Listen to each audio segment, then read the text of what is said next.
사람의 무능, 로마서 3장 1절에서 18절 말씀으로 오늘도 하나님을 경험으로 알기 원합니다. 매년 추수감사주의라는 이 날을 맞이하면 늘 저희가 생각이 드는 것이 우리가 믿는 자로서, 구원받은 자로서 한 해 동안 그 믿음을 지켜낸 것에 대한 감사가 더 큰 것 같아요. 물론 일용할 양식에 대한 부분들, 그런 것에 대한 풍성함도 감사하지만 우리가 진짜 근본적으로, 궁극적으로 감사할 것은 온전한 믿음을 한 해 동안 또 최선을 다해 지키는 것, 또 말씀에 순종한 부분들, 이런 것들을 우리가 더 큰 감사로 여기는 귀한 오늘이 됐으면 좋겠습니다. 지금 우리가 살아가는 이 세계는 모든 것이 그 상호적 관계에 의해서, 즉 상호적 의존적인 그런 의미에서 사람들이 또 어떤 여러 가지 물질들이 그 가치를 유지하면서 살아가고 있습니다. 즉 모든 것이 스스로는 어떤 것도 능동적으로 만들어낼 수는 없다는 얘기예요. 다시 말해서 사람의 경우를 보더라도 무엇을 하든지 간에 의존할 수 있는 무언가가 존재해야지만이 된다는 겁니다. 그럼에도 불구하고 사람의 그 무능을 합리화하면서 여전히 하나님을 인정하지 않는 경우가 많다는 얘기예요. 죄로 인한 저주는 더더욱이 사람의 그 무능을 증명하고 있지 않습니까? 그래서 사람에게 있어서 가장 큰 상실, 가장 큰 잃어버린 것은 하나님의 전능하심 그 안에 보호함을 받지 못한 상태가 된 거예요. 그런데 사람은 처음부터 그렇게 만들어진 존재입니다. 즉 죄가 없던 시절에도 사람 스스로는 말하자면 무능력한 존재로 만들어져 있어요. 그럴 수밖에 없는 것이 사람이 스스로 나타난 것이 아니라 하나님이 사람을 만들었다는 점으로 볼 때 이미 시작부터 의존적인 존재라는 사실을 알 수 있습니다. 그렇기 때문에 하나님의 보호하심 아래 있어야지만이 사람이란 존재는 그 가치를 유지하며 살아갈 수 있다라는 거예요. 즉 사람에게 모든 것을 다스리라 하는 하나님의 명령들이 있었습니다. 그 허락하신 영역 안에서의 그 상호적인 의존성이라는 것은 균형을 이루어야 된다는 얘기예요. 그랬을 때 가장 사람답게 살 수 있는 최적의 환경이 조성돼 가는 겁니다. 거기에는 걱정이나 근심, 질병이나 노동, 죽음 이런 것들은 존재하지 않았죠.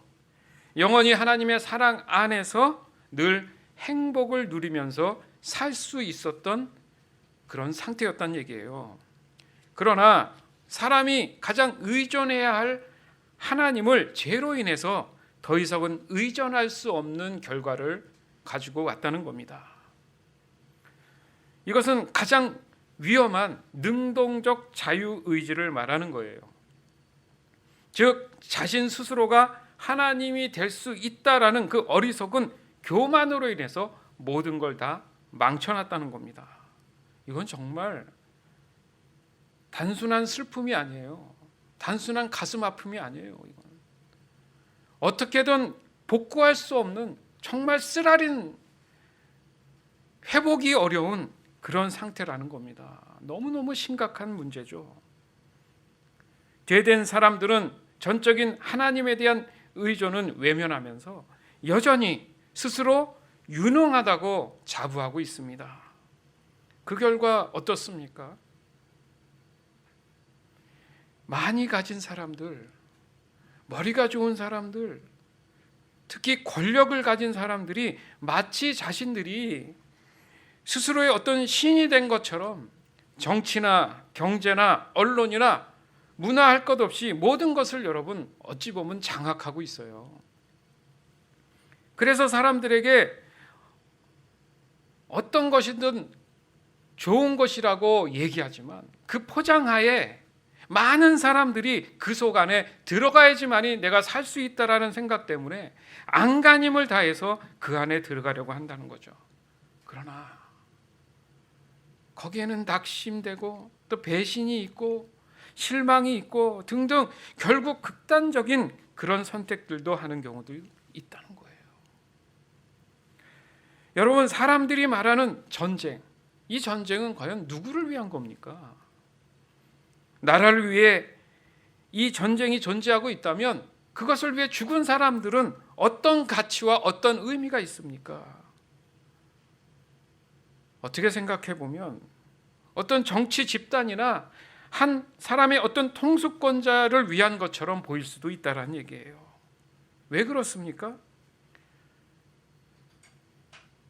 그 그룹 안에 있는 사람들, 그런 사람들은 모든 것을 누리며 여유 있게 사는 것처럼 보인다는 거죠. 어찌 보면 국민들의 그 목숨을 담보로 해서 자신들의 권력을 더 강화시키는 듯 보이기도 한다는 얘기죠.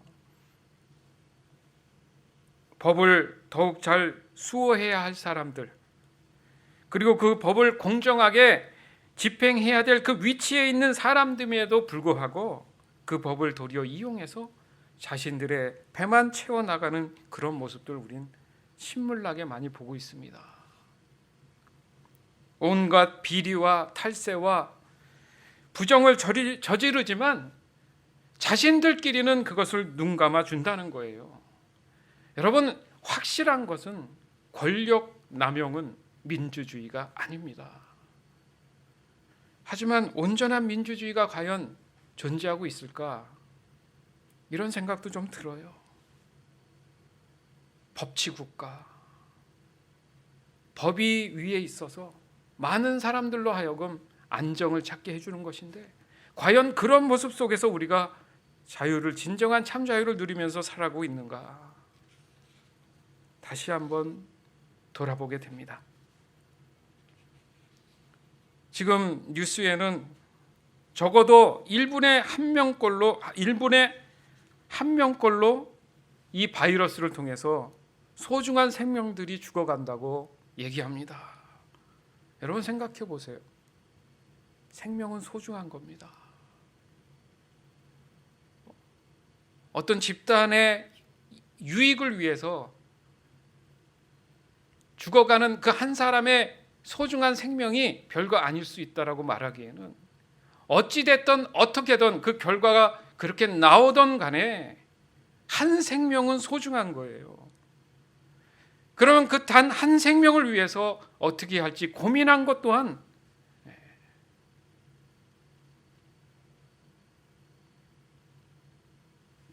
사람들이 가져야 될 마음가짐이라는 거죠. 그 소중함. 만약에 내 가족이 그렇다. 한번 생각해 보세요. 쉽게 말할 수 없는 부분들이라는 거예요. 정말 이것은 상상할 수 없는 일입니다. 미국이라는 곳에서 일어날 수 있는 것 정말 믿기 싫은 이 얘기들이에요. 말이 안 됐으면 하는 그런 마음들이 있습니다. 이런 상황 속에서도 사람들은 참 철저히 이기적이구나. 웬만하면 모두가 함께 이겨내기 위한 그런 함께 할 수 있는 나라를 사랑하는 마음들, 이게 왜 이렇게 식어버렸을까? 이번 사태를 통해 보면서 보이지 않게 썩어가고 있었던 사람들의 모든 생각들이 드러난 것이 아닌가. 오늘 이 추수감사, 이 주일에 하나님 앞에 감사할 수 있는 것은 도리어 이런 부분이 아닌가, 이런 생각도 들어요. 보여주시는구나. 앞으로 어떻게 해야 할지를 보여주시는구나. 이것 또한 감사합니다. 그런데 가장 심각한 것이 바로 시대적인 분별이 완전히 망가져가고 있다는 것, 이걸 깨달았죠. 결국 이 모든 것은 사람의 무능을 반증하는 확실한 증거가 되더라는 겁니다. 그렇죠? 또 하나는 거짓말에 관한 거예요. 거짓말. 사람이 자신의 무능을 감추기 위한 수단으로 제일 많이 사용하고 활용하는 것이 거짓말입니다. 거짓말이 뭐예요? 사실이 아닌 것을 말하는 거예요. 즉 사람이 거짓말을 할 때는 여러 가지 이유가 있습니다.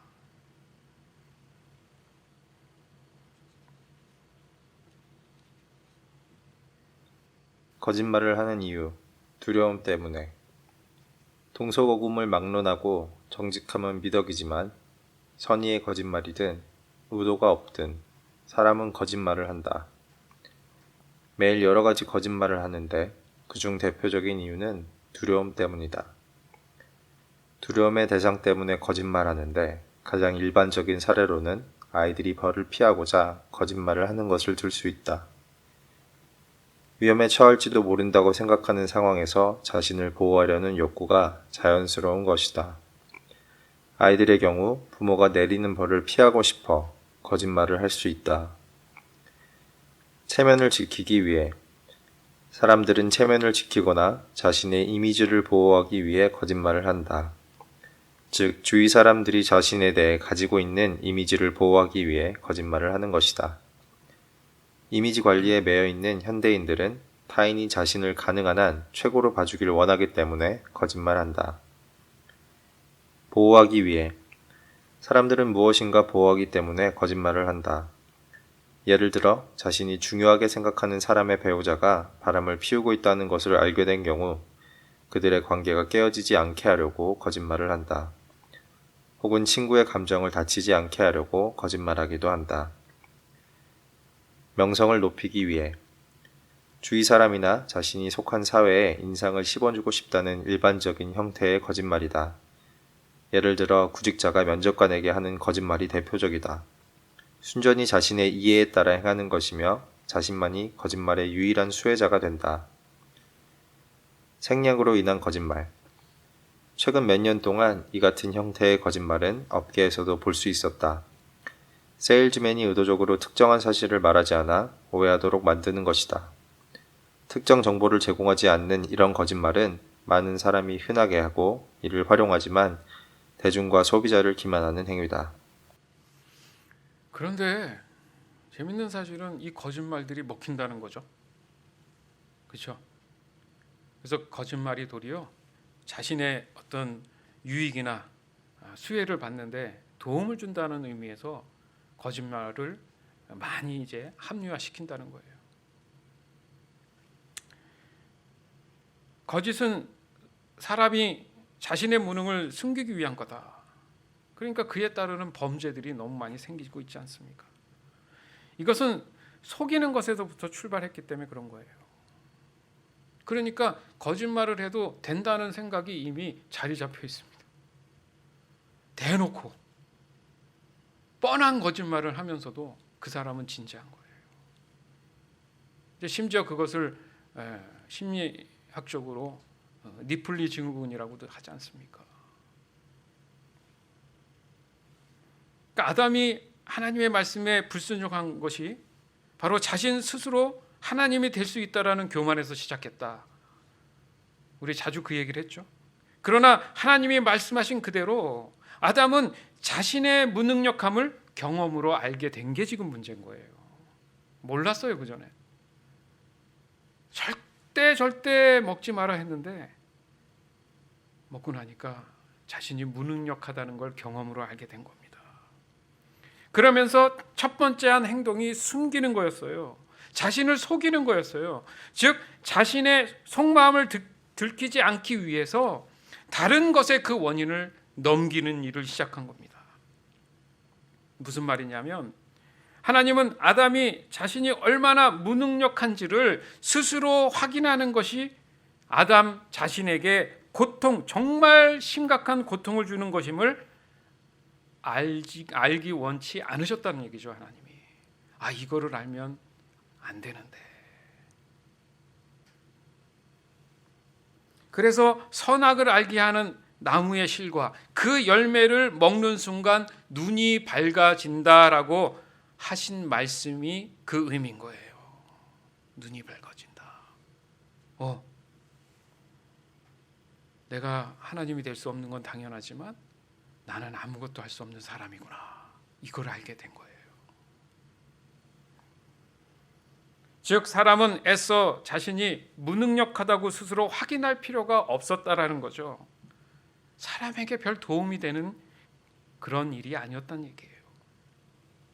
그래서 전지전능하신 하나님의 이 공급하심이 가장 이상적인 삶을 누리는데 중요한 의미를 가지고 있었다는 거죠.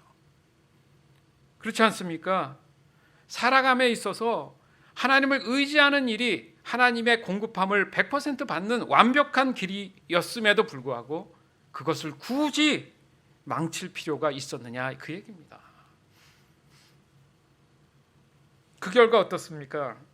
지금 사람들의 삶은 무능으로 인해서 정말 고통 속에 살아가고 있는 거예요. 무슨 말이냐면 열등감 속에 살아가는 것이 죄된 사람들의 모습이에요, 사실은. 이것은 모든 사람에게 동일합니다. 누구는 없고 있고가 아니에요. 부자든 가난하든 많이 배웠던 적게 배웠던 간에 상관없이 사람이면 모두가 가지고 있는 거예요. 티를 안 내는 거죠. 그죠? 즉 자기 만족이라는 것이 늘 불완전한 상태에서 살아가는 것, 그게 사람입니다. 로마서 3장 1절에서 8절. 그렇다면 유대인이 이방인보다 더 나은 것은 무엇입니까? 또 할례의 가치는 무엇이겠습니까? 모든 면에서 많이 있습니다. 첫째로 중요한 것은 유대인들이 하나님의 말씀을 알았다는 사실입니다. 그런데 만일 유대인 중에 하나님을 믿지 않는 사람이 있다면 어떻겠습니까? 이 사람들이 믿지 않는다고 해서 하나님의 신실하심이 무효가 되겠습니까? 절대로 그렇지 않습니다. 설령 모든 사람이 거짓말쟁이라 하더라도 하나님은 참되십니다. 성경에도 이렇게 기록되어 있습니다. 주께서는 주님의 말씀으로 의로우심을 나타내시고 심판하실 때 주님께서 이기실 것입니다. 내가 사람들이 사용하는 논리의 방식대로 말해보겠습니다. 우리가 의롭지 못한 것 때문에 하나님의 의로우심이 더욱 밝히 드러날 경우 뭐라고 말하겠습니까? 우리에게 진노를 내리시는 하나님을 의롭지 못하고 하겠습니까? 결코 그럴 수 없습니다. 하나님께서 의롭지 못하시다면 어떻게 하나님께서 세상을 심판하시겠습니까? 사람들 중에는 내가 거짓말을 하여 그 때문에 하나님의 참되심이 드러난다면 오히려 하나님께 영광이 되는데 왜 내가 죄인 취급을 받아야 하는가? 라고 우기는 사람도 있을 것입니다. 이것은 마치 선한 결과를 얻기 위해 악을 행하자 라고 말하는 것과 같습니다. 사람들은 우리가 그렇게 가르친다고 우리에 대해 비난을 하고 다닙니다. 그러나 그런 사람들은 정죄를 받아 마땅합니다. 5절에 보면 사람들이 사용하는 논리의 방식대로 말해보겠다. 이것은 무능한 사람이 자신이 무능하다는 것을 인식하지 못한 상태를 얘기하는 거예요. 즉 의로움에 관한 얘기입니다. 의롭다, 기준이죠. 세상의 모든 기준 가운데에 진리가 되는 것이 정확히 뭔지 여러분 정확히 얘기할 수 있어요? 쉽지 않아요. 미국도 지금 마치 그 이념과 어떤 생각들이 반으로 딱 갈라져 있어요. 그렇죠? 하나의 주제를 보는데도 완전히 다른 얘기를 하는 경우가 놀라운 게 사실은 아닙니다.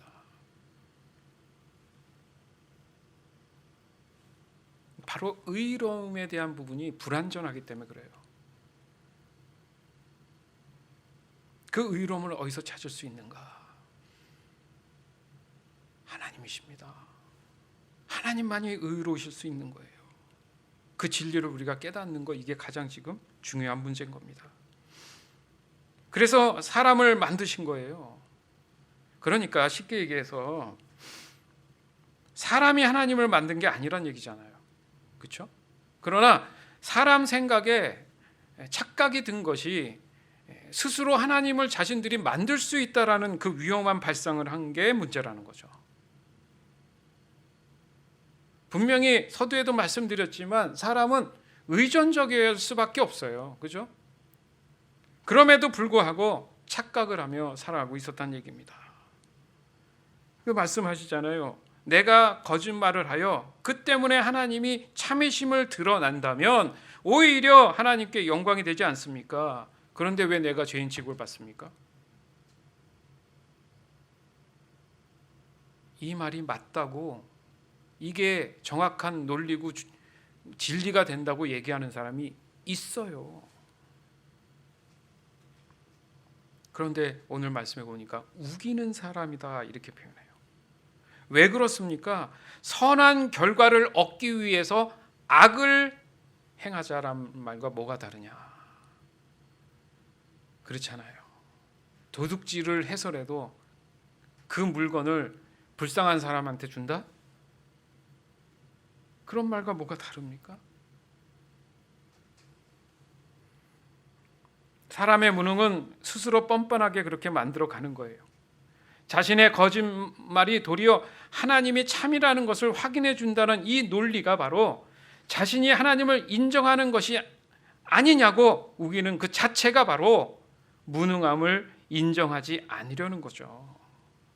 어쩔 수 없었다. 이게 사실 거짓말하는 거죠. 사람의 구원이 어려운 이유가 바로 여기 있습니다. 바로 사람은 쉽사리 거짓말에서 벗어나지 못하기 때문에 그런 거예요.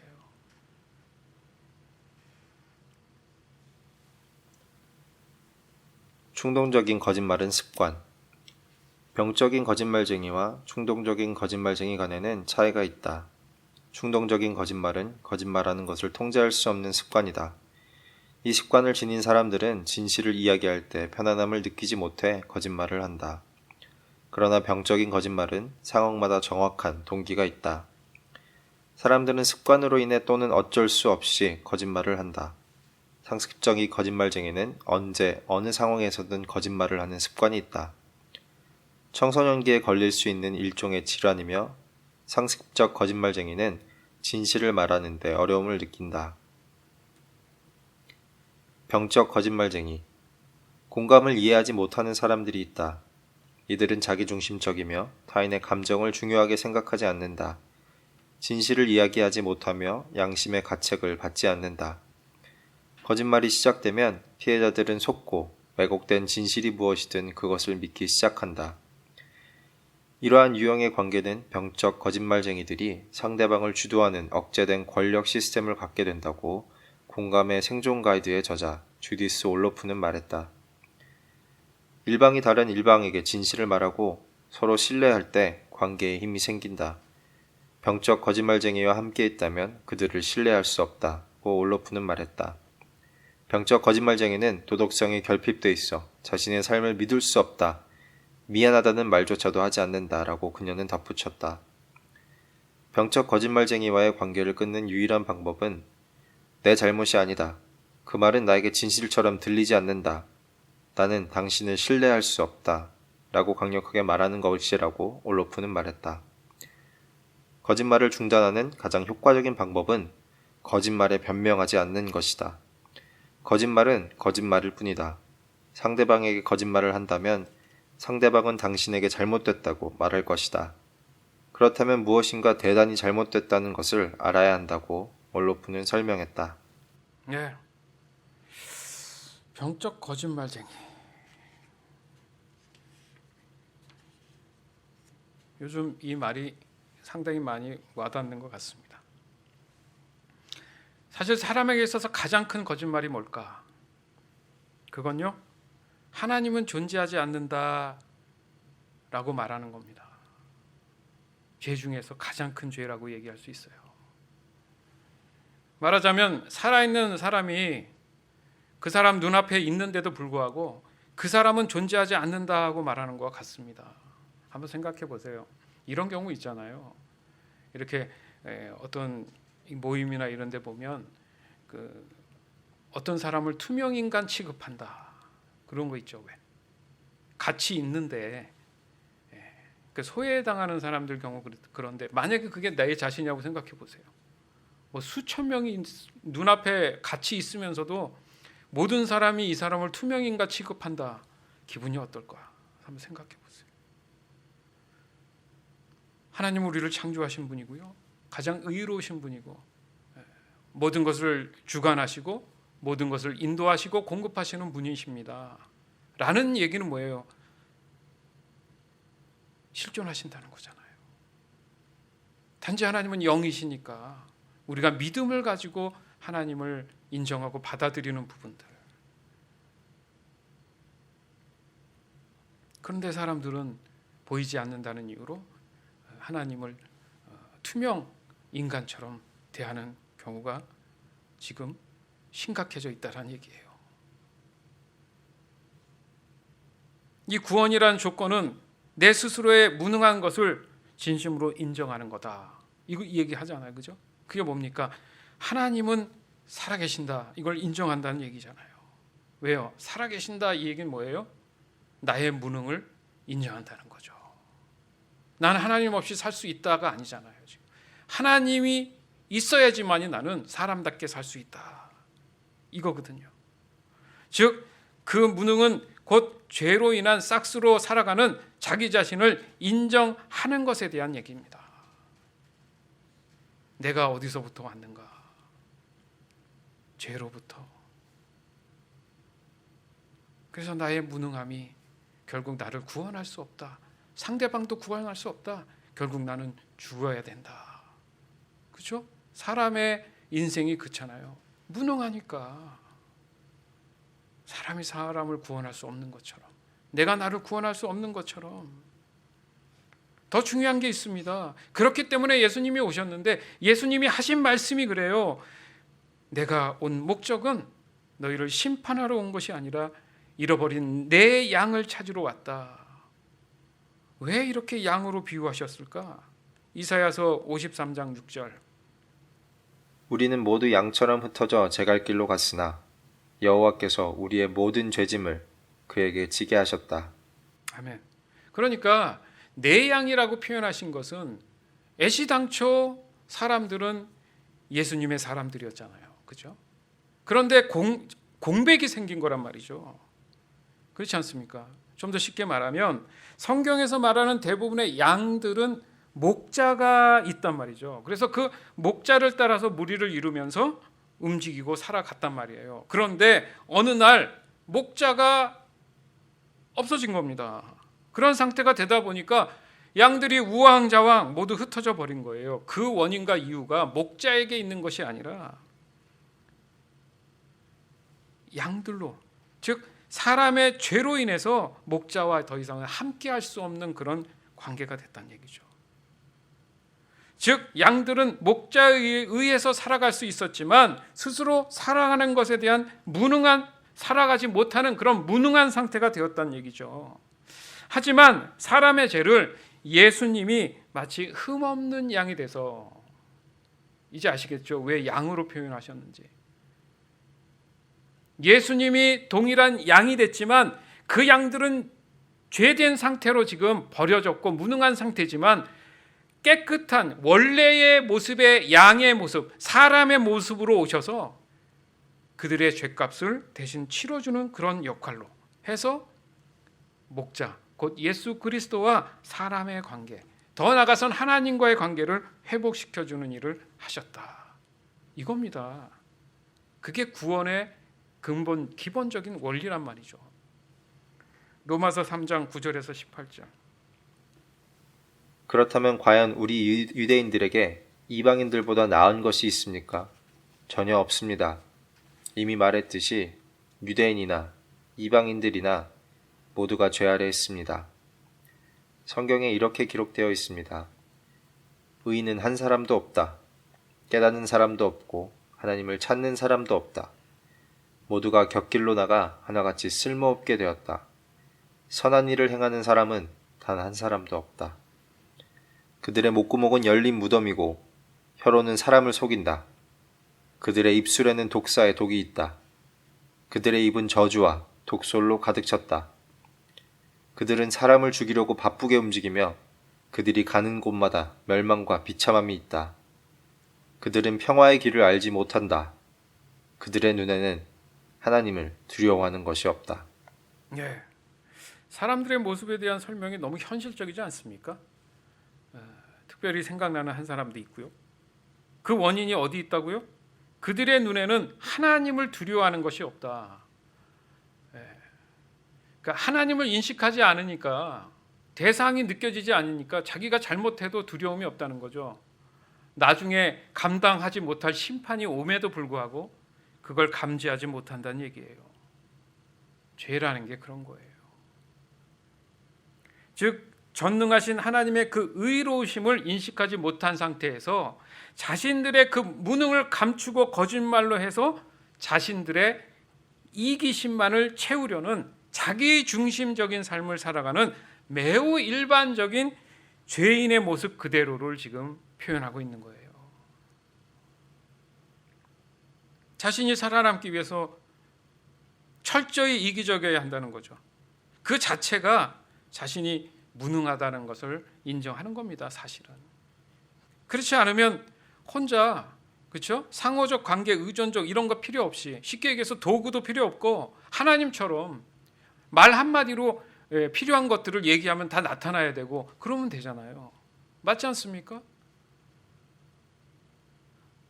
사람들이 뭔가 유능하다, 능력이 있다는 것은요, 그냥 되는 게 아니라 어떤 툴이나 필요한 것들을 상호적 관계에서 내가 잘 활용하고 이용했기 때문에 가능한 거 아니에요?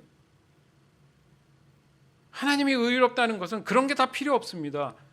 천지 창조하실 때 뭘로 지으셨어요? 말씀으로. 그래서 어째 사람이 하나님이 될 수 있습니까? 다른 사람을 속이고 빼앗고 고통을 주어가면서 자신의 이기심을 채워 나갈 필요가 전혀 없어야 되잖아요. 그럼에도 불구하고 어떻습니까? 무능하기 때문에 그 무능을 채우기 위한 희생들이 필요한 거잖아요. 이게 저주죠. 여러분, 지금 온통 가짜 뉴스에 찌들려 있잖아요. 우리 삶이. 사람들은 좀 더 자극적인 것을 더 선호하고 원합니다. 그렇죠? 트위터나 페이스북이나 유튜브나 등등 할 거 없이 좀 더 건전한 의미에서 활용이 되면 좋은데 이게 돈벌이 수단이 돼버렸어요. 그 집착을 하죠. 자신의 그 욕심들을 채워나가는데 활용하다 보니까 거짓말을 붙이면 흥분을 한단 말이에요.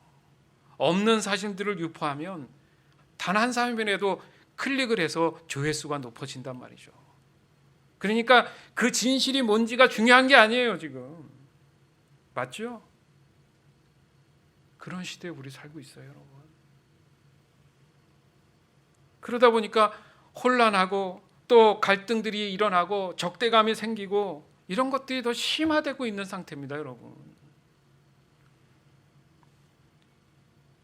정말 이 순간 사랑하는 여러분에게 간절히 원하는 것은 바로 이 분별에 대한 부분이에요. 사람의 의존성은 부인할 수 없는 현실이잖아요. 그러나 이 의존성이 왜곡되어서 사람 스스로가 하나님이 될 수 있다라는 그런 뻔뻔함 때문에 이제 거짓말을 일관하고 버티는 일들이 지금 더 진화되고 있습니다. 그거야말로 진화되는 거예요. 사람이 진정으로 의존해야 될 대상은 하나님이십니다. 다른 게 없어요. 그 빈자리를 사람 스스로가 지금 만든 상태가 죄잖아요. 그러나 하나님은 모든 것을 용서하시고자 작정하셨어요. 그리고 그 절차로 인해서 우리 구주 되시는 예수님을 사람들에게 보내주셨잖아요. 이 자체도 그래요. 아까도 말씀드렸지만 사람 스스로는 구원할 수 있는 방법이 없잖아요. 그게 무능이잖아요. 그러나 예수님이 오셔서 보여주셨잖아요. 그게 유능이죠. 결국 사람이 할 수 있는 것은 자신 스스로의 죄로 인해서 자신이 무능력하다는 사실을 깨닫고 인정하는 것. 그래서 더 이상은 사람의 무능함 속에서 살아갈 수 없음을 고백하고 전능하신 하나님과 함께 있을 때에 처음에 아담이 지어졌던 상태, 사람의 무능이 인식되지 않은 상태로 회복되는 것. 그렇죠? 내가 굳이 뭘 하지 않아도 하나님의 공급함이 늘 있다 보니까 내가 무능할 필요, 유능할 필요가 없는 거. 그게 자유함 아닙니까? 예? 걱정 없이 산다는 말이 뭐예요? 걱정한다는 것은 내가 지금 불완전한 거예요. 내가 뭔가 할 수 없기 때문에, 무능하기 때문에 걱정하는 거잖아요. 해결책이 나한테 없으니까. 그럼 하나님은 하신다는 거죠. 그러면 하나님을 의존하면 되죠. 그럼에도 불구하고 사람들은 그 죄로 인해서 하나님을 부인한단 말이죠. 사람들은 여전히 교만과 아집으로 자신들의 무능을 인식하지 못합니다. 그래서 지금 이 최악의 상태를 직면한 거예요. 모든 사람이 여러분 구원함을 얻는 게 아닙니다. 그것은 하나님이 정하신 게 아니에요. 사람 스스로가 수동적 자유의지를 활성해야 되는 문제입니다. 이거 중요한 얘기한 거예요, 여러분. 하나님이 모든 세상 가운데 사랑하셨기 때문에 구원함을 그냥 물 뿌리듯이 이렇게 쫙 뿌리면 모든 사람이 비 맞듯이 맞으면 자동으로 구원되는 게 아니잖아요. 그 말씀의 진리를 잘 알아야죠. 그럼 회개가 필요 없죠. 맞죠? 회개할 필요 없이 그냥 때가 되면 하나님이 구원해 주시면 뭐가 이렇게 믿음 생활하는 게 힘들겠습니까? 그렇지 않잖아요.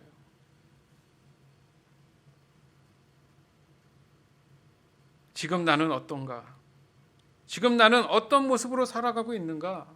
내 자신이 예수님의 잃어버린 양처럼 여겨져서 예수님을 간절히 기다려왔던가? 아니면 여전히 세상을 통해 내 자신의 그 무능함을 해결할 수 있다라는 잘못된 확신을 갖고 있는가? 그것은요, 나중에 나의 수동적 자유의지거나 능동적 자유의지에 의해서 그 결과는 영생이냐 죽음이냐 완전히 다른 길로 가게 될 것입니다. 따라서 우리 모두는 이 시대를 분별할 필요가 있다.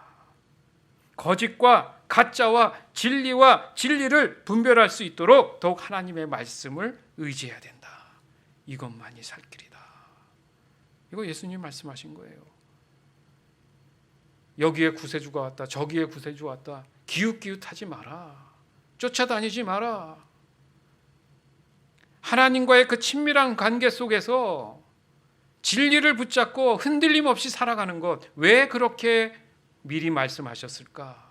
지금 이 시대가 그 원인을 얘기하고 있습니다. 여러분 분별 잘하고 있습니까? 성령께서 그 분별함을 온전하게 여러분에게 주실 때 여러분이 정확하게 잘 받고 있습니까? 이것이 지금 이 시대를 살아가는, 살 수 있는 유일한 방법인 줄 믿습니다. 오늘 귀한 감사를 드리는 날, 우리가 매 감사하지만 올해는 더 감사가 깊어야 될 줄 믿어요. 단순하게 그냥 먹고 사는 문제에 대한 감사가 아니라 이 분별이 없는 이 시대에 내가 참 진리를 붙잡고 살아갈 수 있음을 감사하는 것. 그리고 한 해 동안 또 다시 이 감사를 붙잡고 내가 그 믿음을 흔들림 없이 살아가는 것. 이것이 우리에게 의미 있는 오늘 추수감사주일에 감사로 드리는 예배인 줄 믿습니다. 오늘 말씀도 한 주간 반복해서 묵상하시길 원해요. 그래서 하나님의 그 의로우심 은혜 아래 우리가 온전한 인도하심을 받으며 살아가는 저와 여러분이 되기를 주님의 이름으로 축원합니다.